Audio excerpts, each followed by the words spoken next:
যেমন মিঠুন চক্রবর্তী একজন তিনি অভিনেতা হিসেবে মিঠুন চক্রবর্তী নিশ্চিতভাবেই শ্রদ্ধেয়, এবং তার অভিনয় নিয়ে কোনো প্রশ্ন করার ধৃষ্টতা আমার বা আমাদের নেই।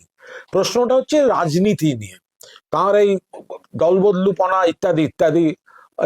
উনি আসছেন একটা কাজে, আর এখানে এসে কুৎসা করছেন। আজকেও তিনি মমতা বন্দ্যোপাধ্যায় সরকারকে কুৎসিত ভাষায় আক্রমণ করেছেন, যেগুলোর উত্তর তো আমার অন্যদের দেওয়ার কথা, যারা তার সঙ্গে বেশি মেলামেশা করে। আমি একটা কথা বলি, ওই যে প্রজাপতি 2 বলে একটা সিনেমা আসছে না, ওখানে প্রজাপতিটা হচ্ছে ওই মিষ্টি বাচ্চা মেয়েটা।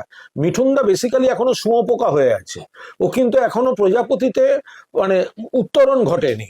মালি হিসেবে দেব গাছপালায় জল টল দিয়ে ওই কীটনাশক দিয়ে নানা কাজকাণ্ড করছে, কিন্তু মিঠুনদা কিন্তু এখনো রাজনৈতিক শুঁয়োপোকা হিসেবে তার প্রজাপতিটা হচ্ছে ওই বাচ্চা মিষ্টি মেয়েটা।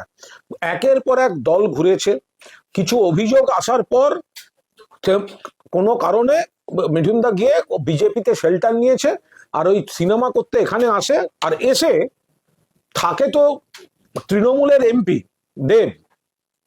দেব নরম মনের ছেলে, দেবকে ধরে মিঠুনদা নিজের কেরিয়ার বাঁচিয়ে রেখেছে এখানে। আর গালাগালি করার সময়, কুৎসা করার সময় মমতা বন্দ্যোপাধ্যায় সরকার আর পশ্চিমবঙ্গে কুৎসা করে যাচ্ছে। আমি বলছি শুনুন, প্রজাপতি 2-তে প্রজাপতিটা হচ্ছে মিষ্টি মেয়েটা, বাচ্চাটা, শুঁয়োপোকা হচ্ছে মিঠুনদা, আর মালি হচ্ছে দেব।